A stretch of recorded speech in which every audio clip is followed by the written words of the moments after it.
Bon vendredi tout le monde, bienvenue à Histoire de passer temps, édition du 12 mai 2017. Et on se fait surprendre par une chanson qui avait pas d'affaire à jouer. Pince sur stop! Étienne Lapointe au micro de Choc.ca en direct du sous-sol de l'UQAM. J'adore ces petits pépins techniques en ouverture d'émission, c'est toujours funny. Mathieu Cordeau, qu'on salue aujourd'hui à la régie. Allô. En ma compagnie aussi autour de la table, Antoine Brousseau-Desaulniers tout d'abord vient discuter de la série Story of Us, une télésérie diffusée à l'antenne de CBC, la Canadian Broadcasting Corporation. Ça dure depuis un mois environ et ça a suscité des protestations de nombreux historiens d'une part, mais aussi de membres de différentes communautés culturelles, tous très critiques du récit offert par la série. Ce qui soulève deux questions fort importantes. D'abord, comment écrire un récit national canadien si cela est possible, mais parce que c'est bien là l'intention de Story of Us, faut pas l'oublier, mais aussi, et c'est ce à quoi s'intéresse Antoine aujourd'hui, à quel type d'instrumentalisation l'histoire était sujette. Bonjour Antoine. Bonjour Étienne.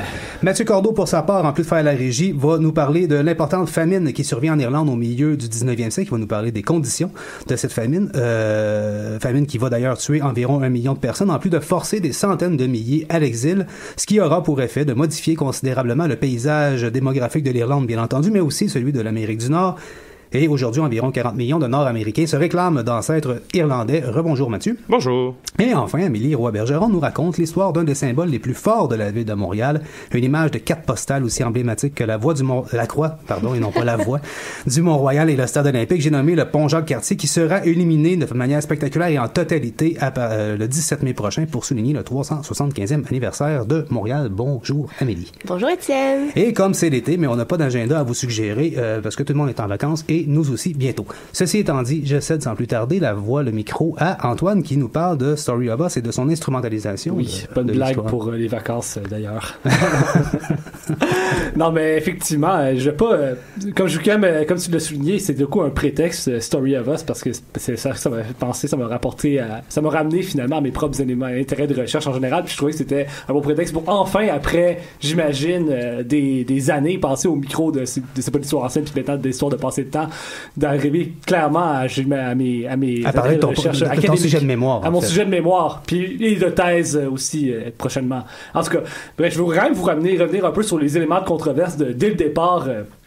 Les premiers épisodes de cette émission-là qu'on avait, la contestation est venue de partout puis de tous les milieux essentiellement, premièrement du peu de place faite aux autochtones en fait qui avait malgré un 12 000 ans d'histoire, ça en fait c'est strictement mentionné en introduction de la série, tout ce volet-là relégué aux oubliettes en quelque part. Oui, puis au niveau de clichés en plus au début, on reprend les théories les plus convenues, c'est-à-dire qu'ils sont ici d'à peine 12 000 ans puis qu'ils ont servi à vendre à traiter de la fourrure. Puis parlant c'est des clichés qui sont vraiment tout à fait omniprésent au sein de cette série-là. D'un coup, d'une part, on voyait bien une espèce d'orientation donnée à ça en présentant généralement tout ce qui était autant du régime de la Nouvelle-France puis de la conquête, les Anglais venus comme présentés comme des héros face aux Français, carrément des pouilleux, si je peux me permettre de passer l'expression. Essentiellement. Sinon, on mentionnera aussi le fait que les Acadiens ont été complètement évacués. Ils sont pas là du tout, hein. Non, ils ont été déportés une deuxième fois. Le grand dérangement, la déportation qui est même pas mentionné, comme beaucoup d'autres choses. Parce que là, c'est des choses qui ont beaucoup surgi dans les médias populaires. Il y a maintenant presque un mois de ça. Les médias populaires, les grands médias. Tout le monde est assez familier avec ces controverses-là, mais encore récemment, en ce qui concerne des épisodes du 19e siècle, parce que la série était rendue là, il y avait l'historien Éric Bédard qui mentionnait dans un article dans la presse comment le politique en général pour le 19e siècle, pour les événements qui ont mené jusqu'à l'adoption de la Confédération de 1867 avait été complètement passée sous le silence. Aucune mention du gouvernement responsable ou même des rébellions de 1837 et 1838, pas même mentionné. En fait, des mots de Bédard, tout se passe dans la série comme si, au milieu des années 1960, il était moins question de fonder un nouveau régime politique que de faciliter l'esprit de conquête des entrepreneurs anglo-canadiens en ce moment, même si le terme est un peu avant l'heure. Vous me pardonnerez la théologie à cet effet. Bref. C'est par la bande, ce qui est intéressant de mentionner aussi, c'est que Bédard, c'est pas tellement surprenant, voyait là comme un peu la revanche de Donald Creighton, un historien du Canada anglais qui s'est beaucoup fait connaître dans les années, qui est très connu encore aujourd'hui, mais qui s'avait beaucoup connaître dans les années 1960 pour sa vision opposée à la notion de dualité canadienne, puis qui voyait dans l'histoire de 1867 non pas un pacte entre même pas deux peuples fondateurs, ni même un ensemble de provinces différentes, mais la fondation d'une nation unitaire reliée par Là, le grand projet du chemin de fer. Le beau projet. C'est ça. Donc, face à la controverse, on revient encore un peu en arrière ici. Il y avait l'un des producteurs de la série, Chuck Thompson, à moins que ce soit le directeur de la BBC, je me souviens plus exactement, qui s'excusait à mots couverts essentiellement en disant que autant les politiciens, les amateurs, les citoyens que les historiens peuvent avoir des interprétations différentes de l'histoire et ils peuvent se l'approprier à leur manière, finalement. Toutes ces interprétations-là se valent. Oui, toutes ces interprétations-là se valent parce que l'histoire serait par sa nature complètement subjective et peu importe de quelle profession, quel est notre rôle dans la société, on serait tous équipés de la même manière face à l'histoire. C'est pas nécessairement mon propos, mais je vais y revenir un peu plus tard en ce moment parce que je veux revenir sur une espèce un type d'appropriation qui était très éloquent à la manière, étant donné le fait que Justin Trudeau, le premier ministre du Canada, avait fait la présentation de la série dans une espèce de petite allocution de 1 minute qui était tout à fait insignifiante. Et très mal à propos aussi. Et très mal à propos aussi, mais le fait que Justin Trudeau s'introduise la série comme ça, qu'on lui a demandé, il a accepté de le faire, c'est pas innocent à mon avis, parce que c'est une manière de l'endosser finalement, la vision de l'histoire que cette série-là propose. Une vision d'histoire qui, une vision d'histoire qui, j'en ai parlé, qui semble curieusement en rupture avec certains éléments que Justin Trudeau propose dans sa vision de l'histoire, dans d'autres occasions qu'il a pu avoir eu de l'étoffer, mais quand même, j'ai trouvé que c'était quand même intéressant qu'il fait parce que le passé, quand il est utilisé de la sorte par les responsables politiques comme ça, est particulièrement pas neutre à mon avis. En fait, je pense qu'un terme qui serait carrément adéquat pour parler de ça, ce serait celui d'usage du passé ou de l'instrumentalisation du passé qui, en fait, recoupe une série de pratiques, des pratiques qui sont rhétoriques, souvent, mais pas uniquement, elles peuvent être symboliques, catégorielles, référentielles ou même commémoratives, comme quand on commémore, par exemple, des événements comme comme quand il était venu à Vichy, justement, en parlant à Vichy, quand Trudeau était venu à Vichy pour parler de cet instant-là que le Canada est né. Le Canada est né à plusieurs endroits, à plusieurs moments. C'est mon premier ministre, là, mais en tout cas, c'est ça. Bref, ces usages du passé-là, ces pratiques-là font référence à des représentations sociales du passé, en général. Qu'on va voir adopter dans le présent, en fait, pour créer une nation. C'est ça. Donc, ancrées dans l'actualité du présent, ces pratiques politiques ne relèvent pas de la neutralité axiologique, si vous me passez les grands mots. Au contraire, sont produites par des acteurs sociaux ou politiques et elles se manifestent dans des luttes hégémoniques pour la monopolisation de ressources dans un champ social donné. Ici, dans le cas des responsables politiques, des politiciens comme Justin Trudeau, on parlerait du champ politique. C'est une expression bourdieusienne sur laquelle j'ai pas nécessairement le temps en ce moment de revenir, mais qui quand même, je le mentionne pour le plaisir. Donc, pour être pleinement opératoire, ces pratiques référentielles doivent acquérir une légitimité reconnue par les acteurs du champ social, en outre du fait que la posture d'autorité ou d'expertise de ceux et celles qui les mettent en branle, dans le fond, dans ce truc-là. Donc, c'est donc dire que le passé, dans le contexte où Justin Trudeau aurait une vision particulière du passé, et que les conservateurs de Stephen Harper en avaient une particulière qui était aussi en rupture avec les visions trudeauistes. Avec les visions trudeauistes, essentiellement, peuvent avoir donc c'est un champ de bataille le passé au sein du champ politique. Donc, pour paraphraser Orwell, qui contrôle le présent, contrôle le passé, qui contrôle le passé, contrôle l'avenir. Voilà. C'est ça, exactement.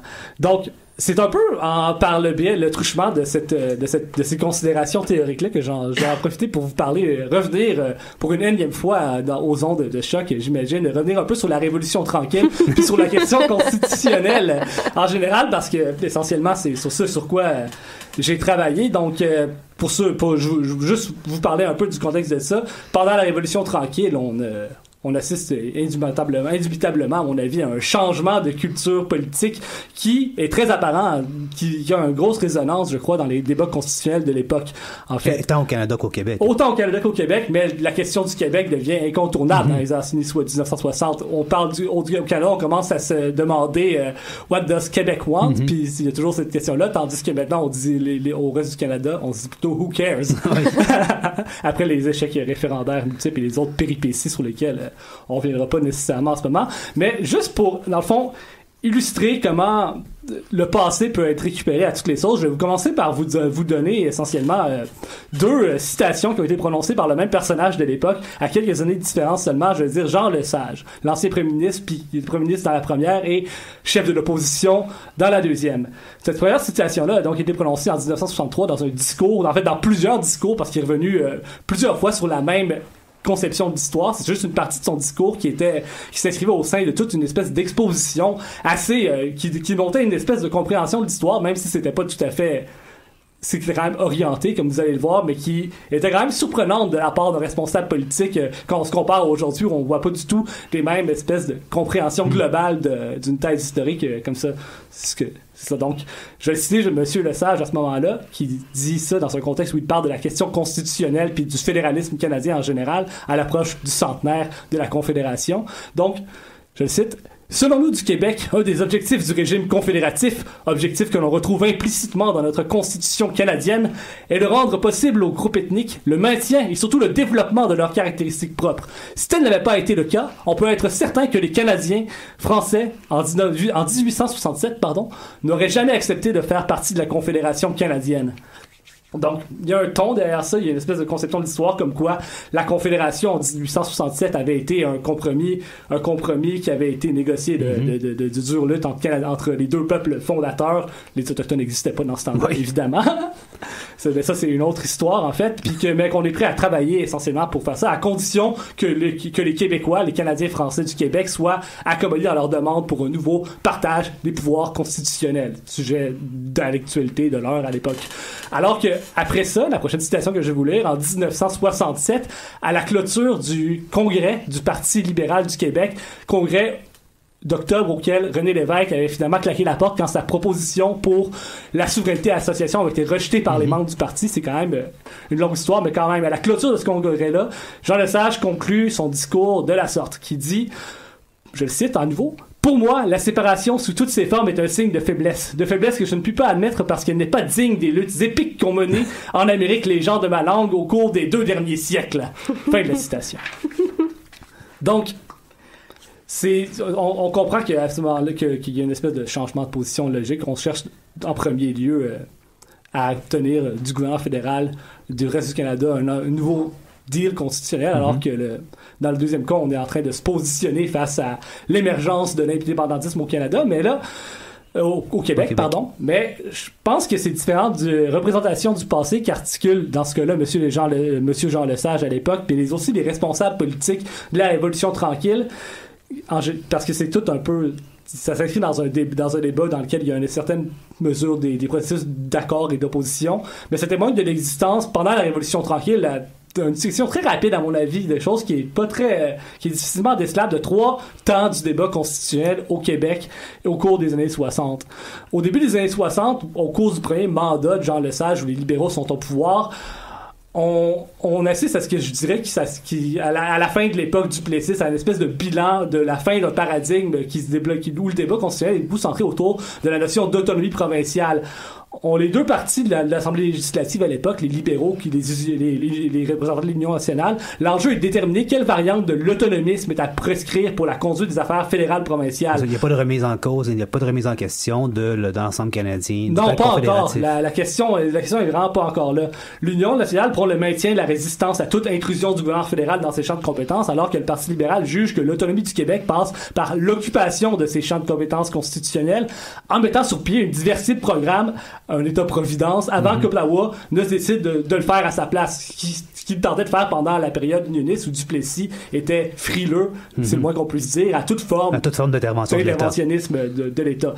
Sur le plan symbolique, cette lutte a passé beaucoup par la mémoire de Duplessis, essentiellement, dans le fond, de son bilan à lui, et le sens que doit être donné à son règne.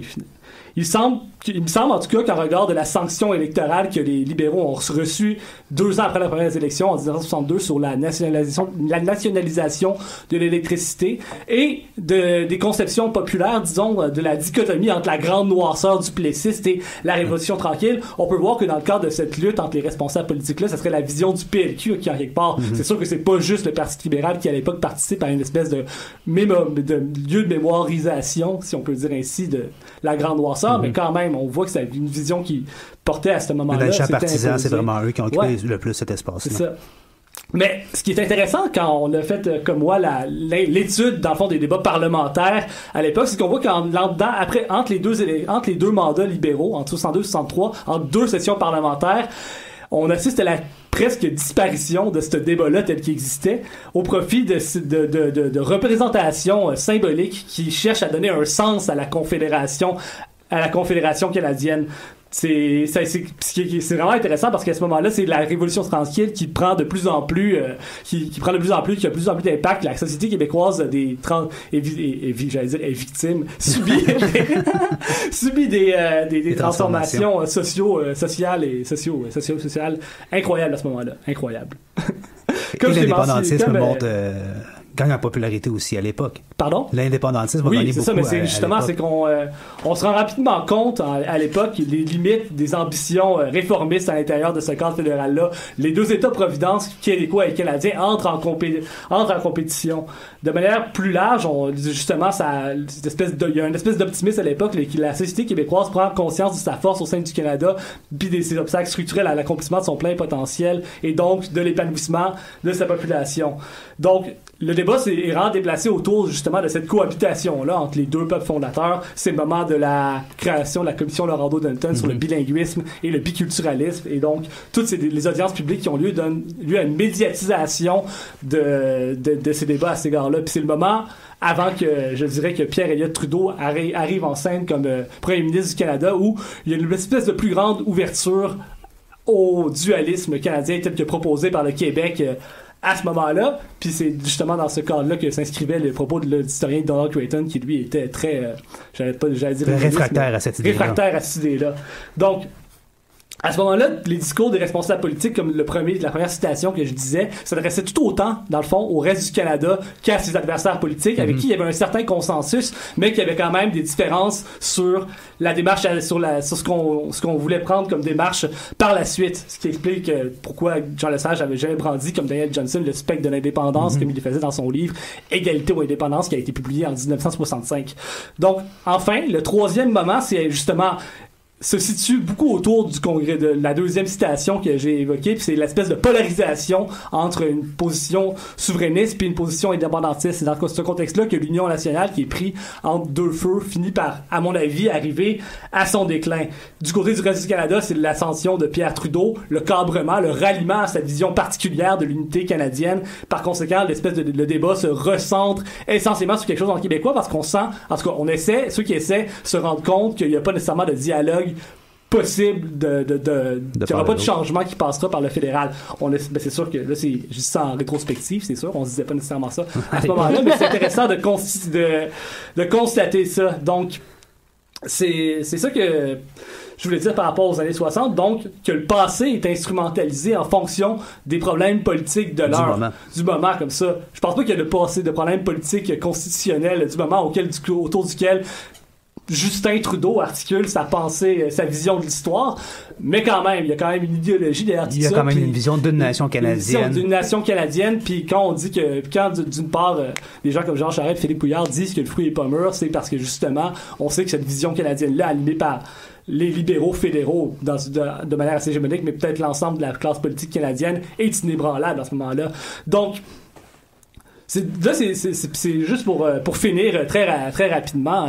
C'est dans ce contexte-là qu'il faut comprendre la réponse officielle qui a été donnée par les historiens du Québec, dans un sens par la voix du président puis de la vice-présidente de l'Institut d'histoire d'Amérique française, Martin Paquet, René Hébert, qui disait que finalement des histoires, la réponse de Chuck Thompson témoignait d'une incompréhension flagrante du rôle de l'historien dans la cité, comme on peut pour le dire ainsi. Ouais, des historiens qui sont presque totalement absents. Oui, on signalera Robert Bretwell qui s'enligne quand même idéologiquement dans la même lignée que Donald Creighton le faisait à l'époque. Mais donc, c'est donc dire que le rôle de l'historien n'est pas genre de justement de prendre position par rapport au passé puis de l'arrimer à ça, mais de vouloir comprendre le passé tout en répondant à la demande du public, mais de le faire d'une manière qui tend le plus possible à l'objectivité, puis on n'a pas affaire comme en tant qu'historien, à l'idéologie qui peut nous habiter. Je pourrais en dire encore très longtemps là-dessus. On aurait pu consacrer l'émission au complet à Story of Us. Il y aurait beaucoup de choses à dire. Ouais, d'ailleurs, l'épisode sur les années 60, sur la nouvelle identité canadienne, va être diffusé dimanche soir. Je voulais le regarder avant l'enregistrement, mais bon, il n'était pas encore disponible en ligne. C'est A New Identity. Ça couvre les années 46-70. C'est dimanche soir à CBC. Je me souviens plus de l'heure.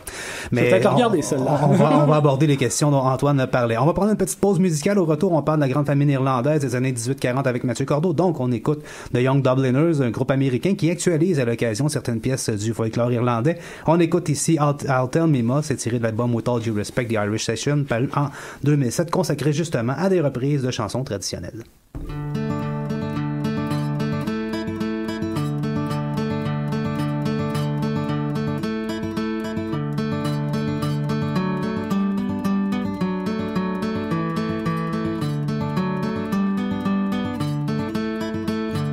Tell me, ma, when I go home, the boys won't leave the girls alone to pull my hair and stole my comb. That's alright till I go home. She's handsome, she is pretty, she's the belle of Dublin City. She's courting 1, 2, 3. Please won't you tell me who is she? Albert Mooney says he loves her, and all the boys are fighting for her. They knock at the door, they ring at the bell. Oh my jewel, oh are you well? Out she comes as white as snow, rings on her fingers and bells on her toes. Old Jenny Morrissey says she'll die, she doesn't get the fellow with the robe at night. She is handsome, she is pretty, she is the belle of Dublin City. She is courting 1, 2, 3. Please won't you tell me who is she? Let the wind and the rain and the hill blow high, snow comes shoveling from the sky. She is sweet as apple pie. She'll get her own lad by and by. When she gets a lad of her own, she won't tell her man she goes home. Let them all come as they will. Albert Mooney she loves still. She is handsome, she is pretty, she is the belle of Dublin City. She is courting 1, 2, 3. Please won't you tell me who is she?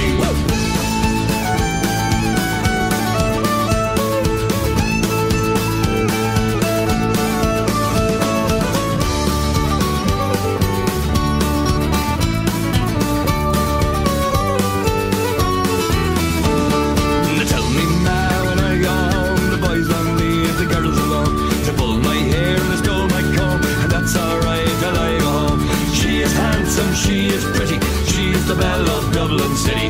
She is courting 1, 2, 3. Please would you tell me who is she? Albert Mooney says he loves her, all the boys are fighting for her. They knock at the door and they ring at the bell, say, oh my jewel, oh are you well? Out she comes as white as snow, rings on her fingers and bells on her clothes. Out Jenny Morrissey says she'll die, she doesn't get the fellow with the roll at night. The wind and the rain and the hill go high, snow comes shoveling from the sky. She's as sweet as apple pie, she'll get her own lad by and by. When she gets a lad of her own, she won't tell her man when she goes home. Let them all come as they will, Albert Mooney she loves still.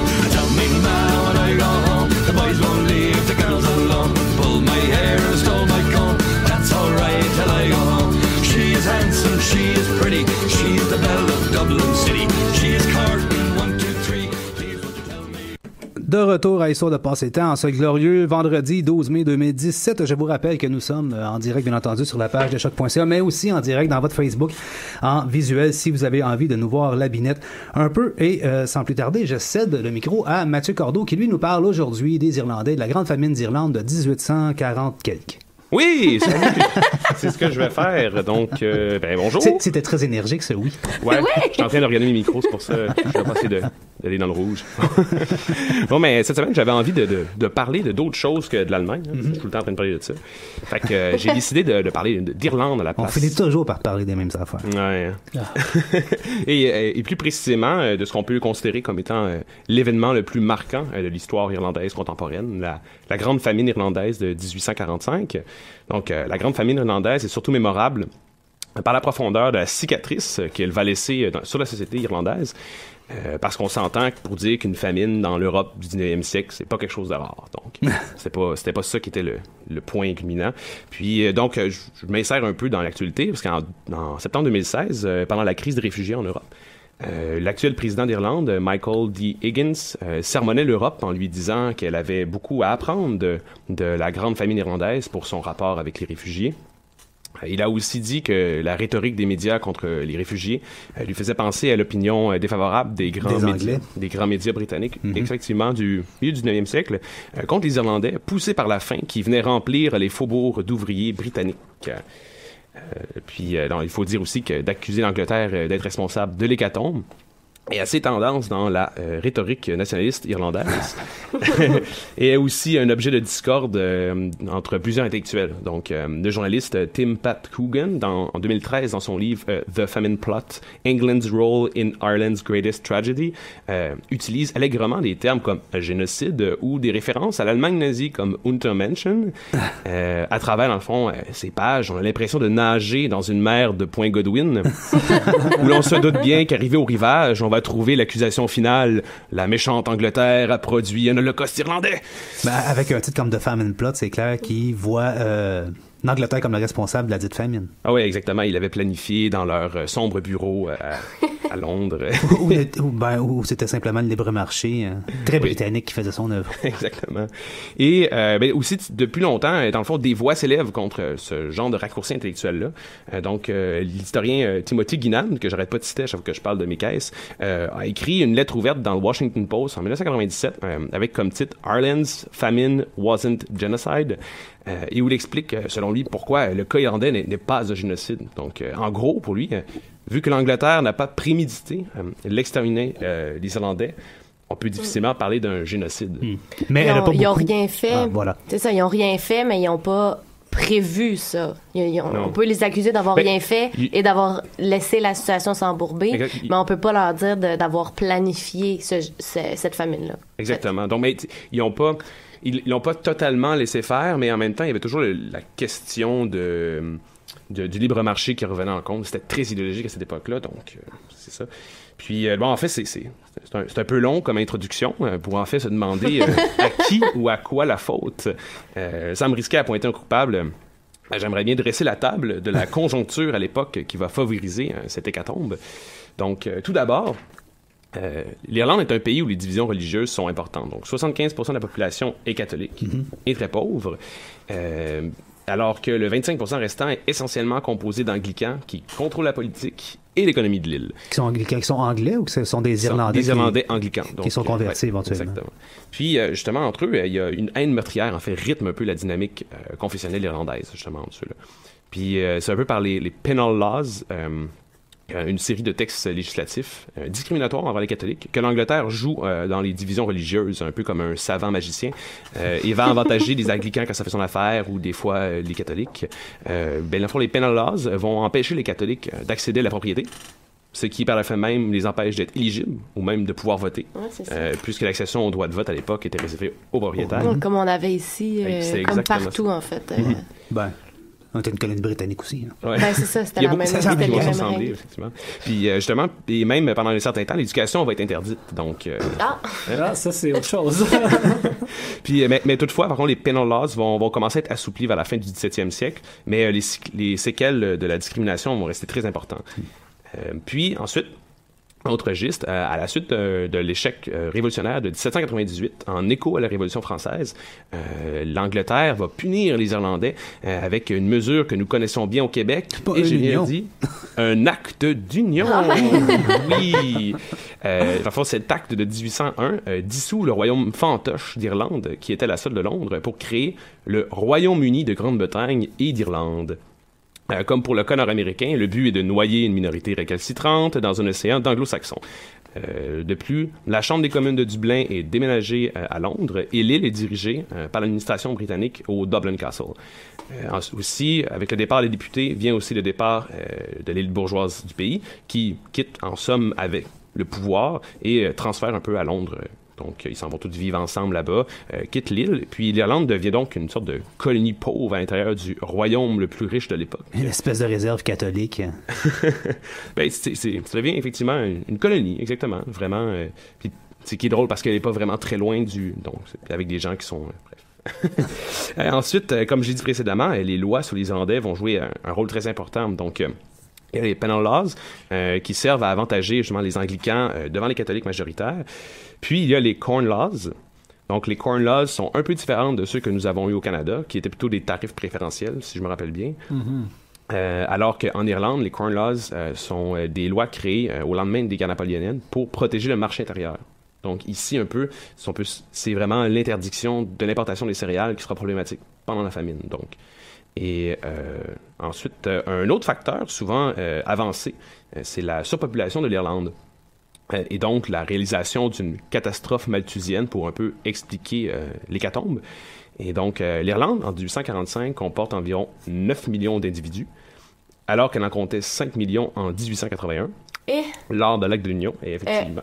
1780. 4 millions en quelle année? 1801. Oui, ok, c'est beau. Donc ils ont augmenté, ils ont presque doublé en 40 ans. Exactement. C'est énorme. Et contrairement à l'Angleterre, en fait, cette surpopulation est plutôt rurale, car Dublin et Belfast ne sont pas vraiment surpeuplés. Oui, mais c'est souvent dans les campagnes que se produisent les grandes poussées de croissance de population avec les familles agraires et tout ça. Là. Sauf que malgré tout, malgré l'acte d'union, il n'y aura pas de poussée de croissance économique qui va venir avec. Donc, les villes ne vont pas devenir attirantes pour la population. Donc, cette surpopulation va rester là, puis qu'on va continuer à perpétuer un cycle de pauvreté. Exactement. Puis justement, en fait, ces paysans-là vont rester sur leur terre, puis ils vont vivre sur des petits lopins de terre assez restreints qui se sont subdivisés au fil des temps et des héritages. En fait, en 1840, au moins 2 millions de paysans doivent vivre des revenus d'une terre de moins d'1 acre par famille.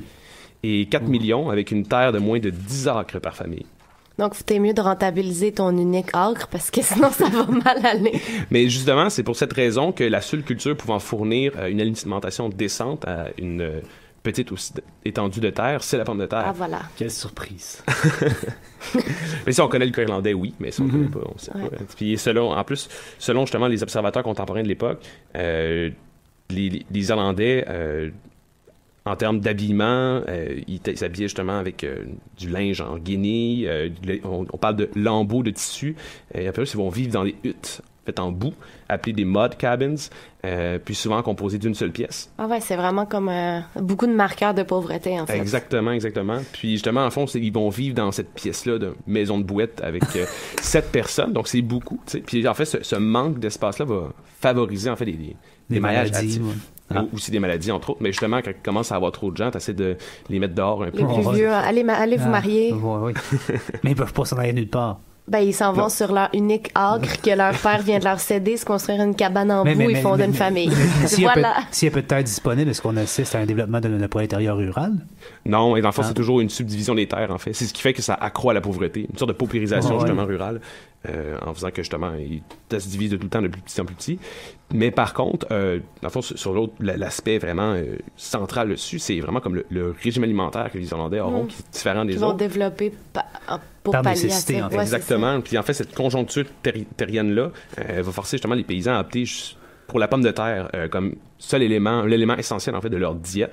Donc vers 1840, près de 4 millions d'Irlandais dépendent exclusivement de la pomme de terre comme seul aliment. Exclusivement. C'est dégueulasse. J'espère que vous mettez ça des patates pilées. Ils vont juste un peu ajouter de beurre, puis c'est à peu près le seul ajout qu'il y aura dans le fond. Comme c'est Matin, triste. midi, soir. Comme c'est triste. Puis de plus, la pomme de terre que les Irlandais consomment majoritairement s'appelle le lumper et est reconnue pour n'avoir aucun goût et une consistance pâteuse. Ah là là. En plus, non seulement ils mangent juste des patates, mais c'est une mauvaise patate. Exactement. Mais, ironiquement, même si cette patate-là semble dégueulasse, elle est extrêmement nutritive car riche en calories. Ah ouais. Un Irlandais moyen de cette époque va consommer en moyenne 13 livres de pommes de terre. C'est fabuleux, ça. 13 livres, ça ne se peut pas. Mais non, c'est 13 matin, livres de patates midi, pas bonnes. Soir. Erk. Et ça leur donne un apport calorique de 4700 calories par jour. Ça, c'est plus que 2 fois. Ce qui est le double de ce qu'on recommande à Un être humain normal. en 2017. Aujourd'hui. En 2017, exactement.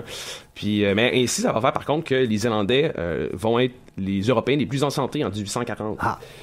Bien que complètement vulnérables aux mauvaises récoltes de patates de terre. Ouais. Effectivement. Mais lorsque le champignon qui attaque la patate, le mildiou, arrive en Irlande, cela affecte directement les 3 à 4 millions de personnes qui se basent exclusivement sur cet aliment. Et de plus, les décideurs politiques sont à Londres et voient difficilement comment l'Irlande peut crever de faim alors qu'elle exporte beaucoup de nourriture en Angleterre. Ajoutez une note de votre page ici, parce que capitalisme. Voici l'œuvre de la main invisible de M. Smith. Donc, en somme, la conjoncture qui va favoriser la gravité de la grande famine n'est pas simplement une dépendance à la patate, puisque une dépendance à l'aliment est pas mal fait de toutes les sociétés à cette époque. Puis même, on va dire, mettons, en Chine, si les riz plantent, ben, c'est pas mal toute la population qui va planter aussi. Mais c'est plutôt les inégalités causées par la structure de la société irlandaise, modelée soigneusement par la Grande-Bretagne, qui semble être à l'origine de la famine. Donc, parce que pendant que 4 millions de personnes crevaient de faim en Irlande, les grands propriétaires terriens continuaient à exporter à gros prix des céréales et de la viande en Angleterre. Bien sûr, c'était plus rentable de la vendre que de nourrir la population locale. C'est vraiment intéressant ça parce que c'est juste un autre exemple de plus. Je me rappelle avoir lu des textes dans le cadre de ma scolarité qui maintenait essentiellement que les famines à partir du 19e siècle puis même probablement bien avant ça surviennent jamais à cause qu'il manque de nourriture.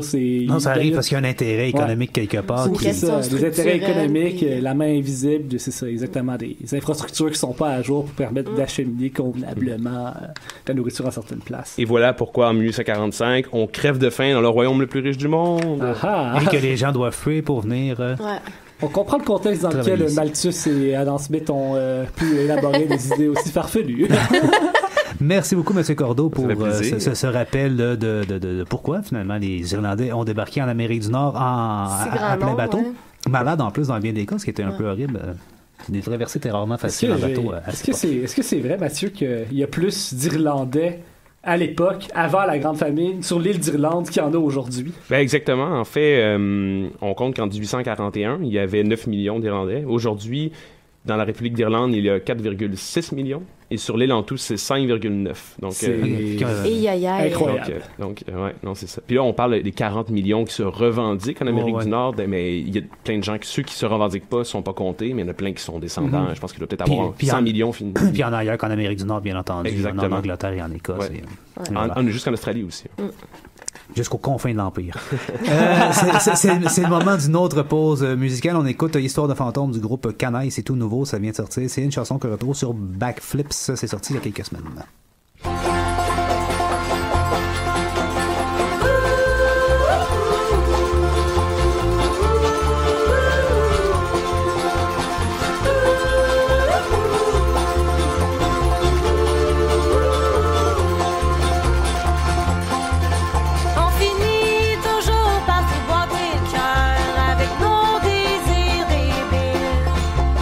Chercher le rubis dans des bottoirs, comme le soleil dans la nuit noire.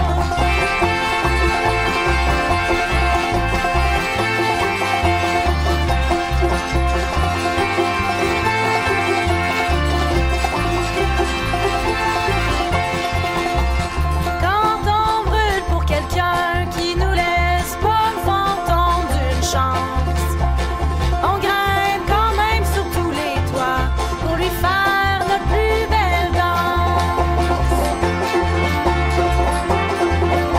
On s'acharne à croire qu'on peut mettre le feu à du bois mouillé, comme s'il y avait juste flamme là pour se sentir exister.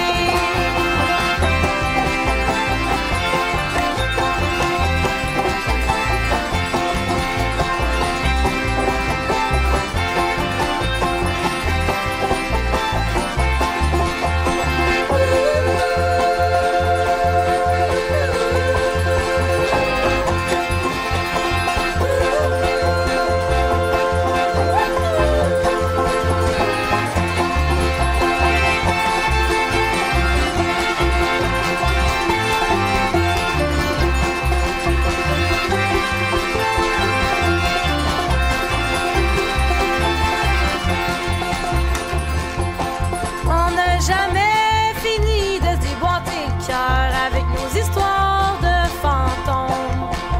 À tomber en amour dans le beurre, chacun notre bord dans l'ombre. Même si on meurt de jamais goûter à tout ce qui brille au loin, ça fait tellement moins peur que d'avoir envie de rien.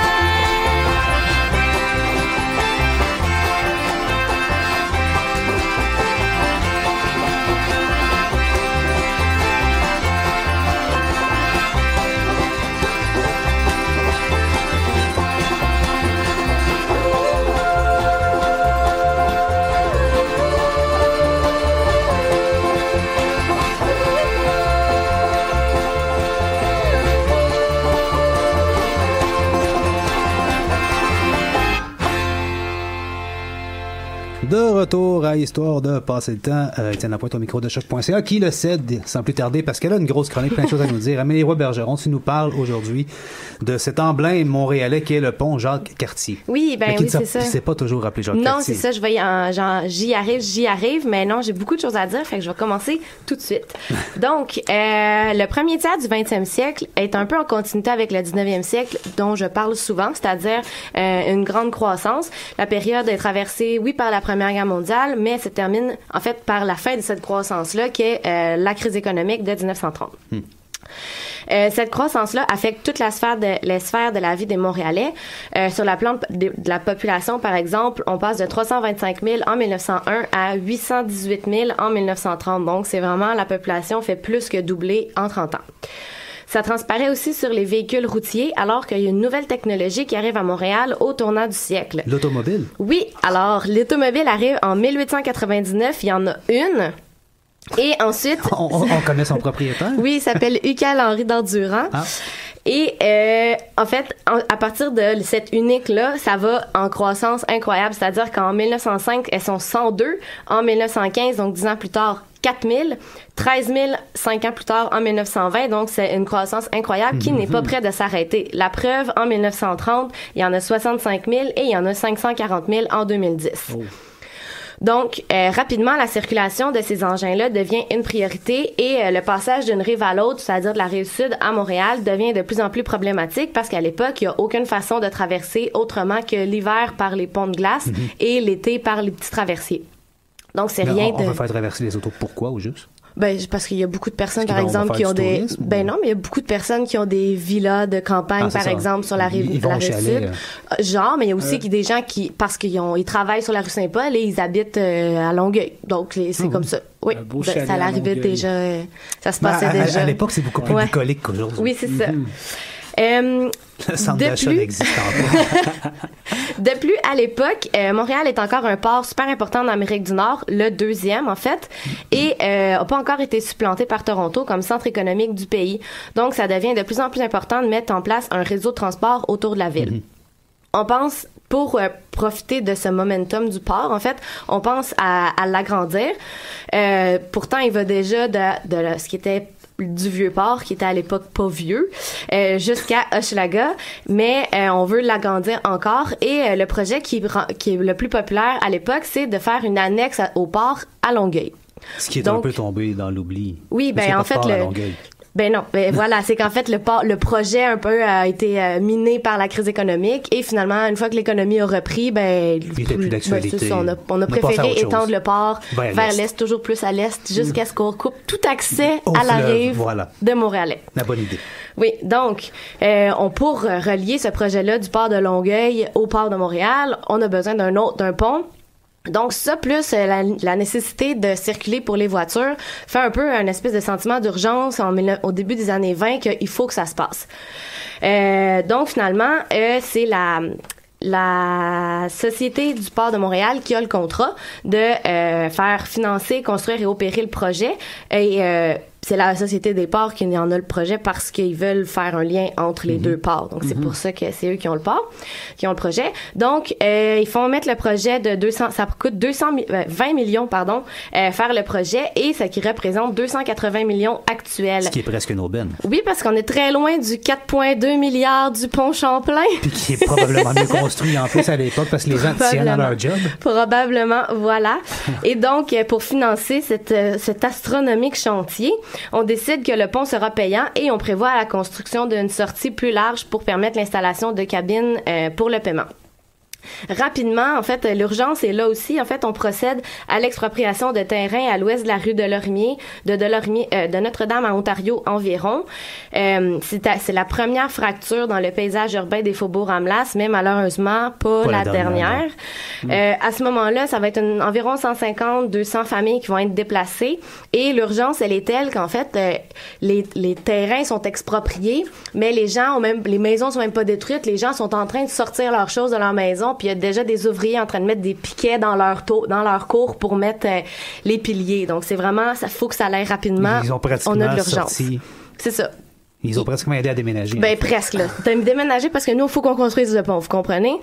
Et donc, malheureusement, les expropriations, ça ne se passait pas comme ça se passe aujourd'hui et les autorités avaient pas mal moins de pouvoir, ce qui fait qu'il y a un certain Hector Barsalou qui possédait une usine de savon au coin de Delormier et Notre-Dame, qui, lui, n'était pas satisfait des compensations offertes et qui a décidé que non, lui, il ne déménageait pas, il restait là. Ce qui explique aujourd'hui la courbe. Voilà, parce qu'en fait, c'est ça, en fait, la ville n'avait pas les mêmes pouvoirs qu'ils ont maintenant, donc au final... Et là, ils viennent de s'en faire donner un peu plus avec un nouveau projet de loi qui n'aura pas de contestation d'expropriation. Ouais. Ah ben voilà, mais à l'époque, c'était pas comme ça.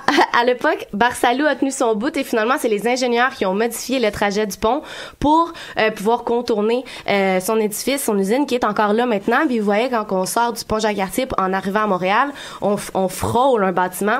C'est l'usine Barsalou de savon. Et en fait, en modifiant le trajet, c'est des choses qu'on ne savait pas à l'époque, mais on a franchi de probablement 2 degrés la limite maximale pour une courbe. Et en fait, ça a fait que les gens perdaient l'adhérence sur la piste en tournant. Et ça a fait que... Ça a provoqué beaucoup d'accidents. Ben oui, c'est devenu la courbe de la mort du pont Croche, en fait.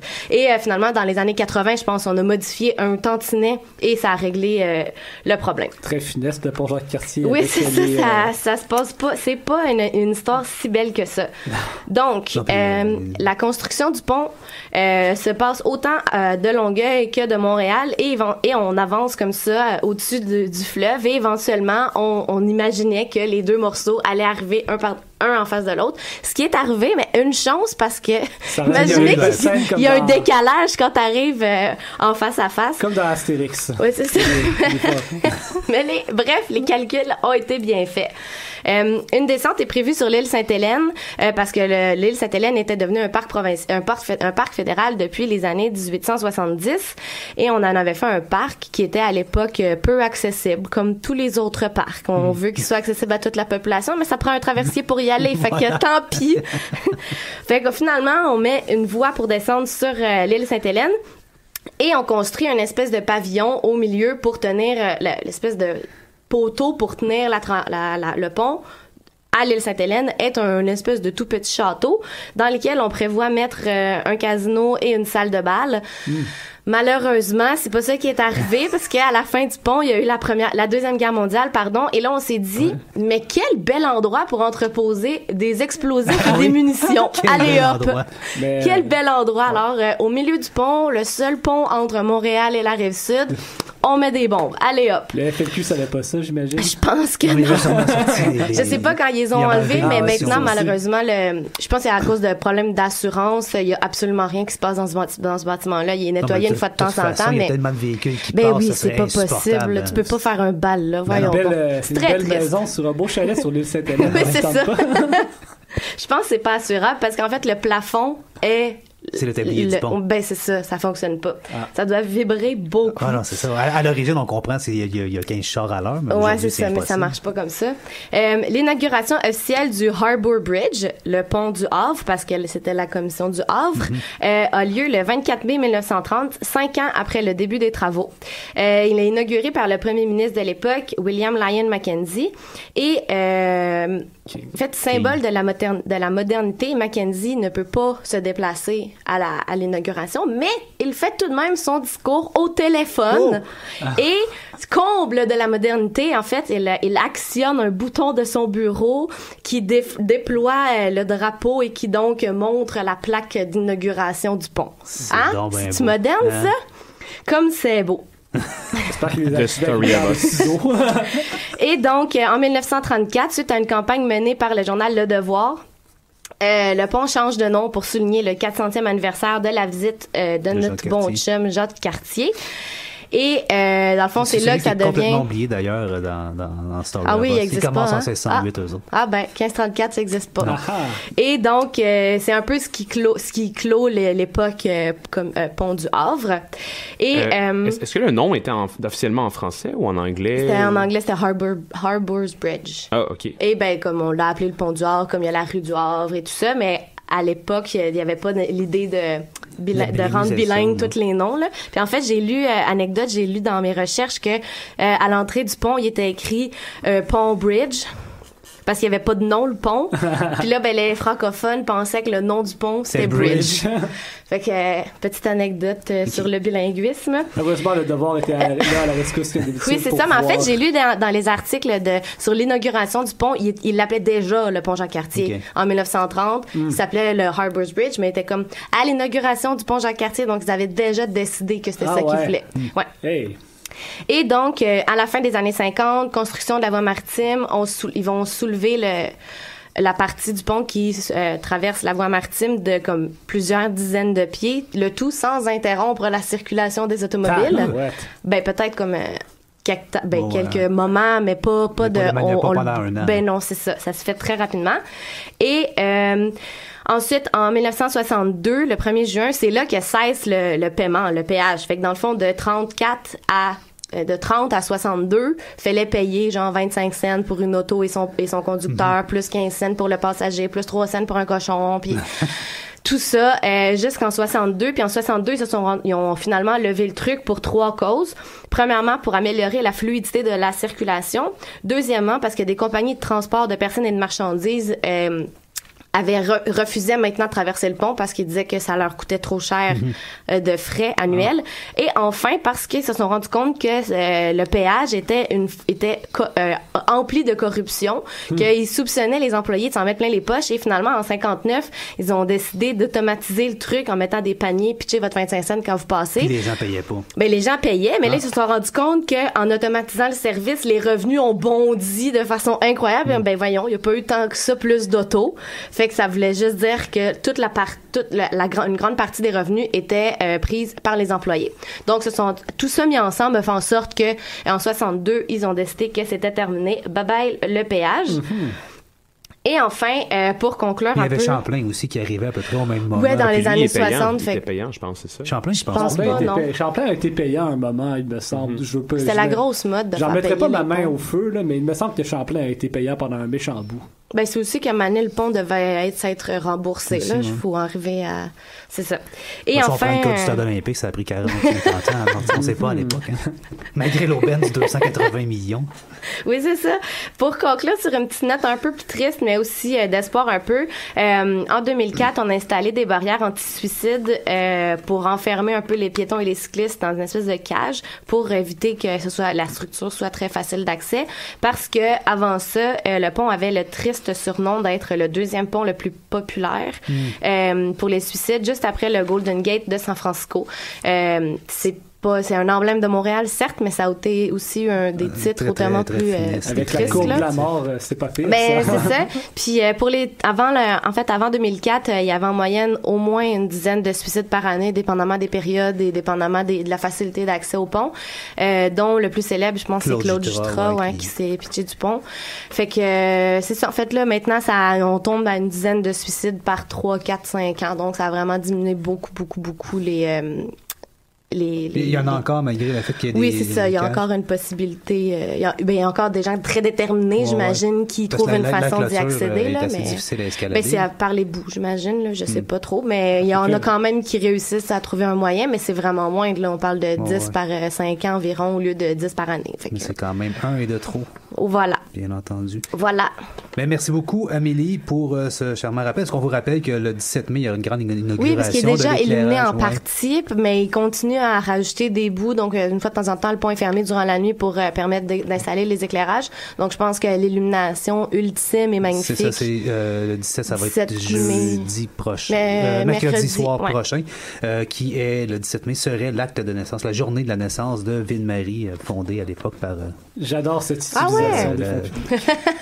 Par la compagnie de Notre-Dame, c'est bien sûr. Ça, c'était Notre-Dame qui était venue fonder. Mais non, mais le nom est à peu près long comme ça. Là, Oui, mais on l'a raccourci. Oui. Ça, c'était de Notre-Dame, bien entendu. Donc, merci beaucoup. C'est tout le temps qu'on a pour cette semaine. Je vous rappelle, bien entendu, que les anciens épisodes d'Histoire de passer le temps sont disponibles en téléchargement via la page de choc.ca, mais aussi, il est possible de vous abonner à la balado-diffusion sur iTunes et Google Play. Merci beaucoup à Amélie Roy-Bergeron et à Antoine Brousseau-Desaulniers et Mathieu Cordeau pour vos chroniques, et un double merci à Mathieu pour la régie en plus.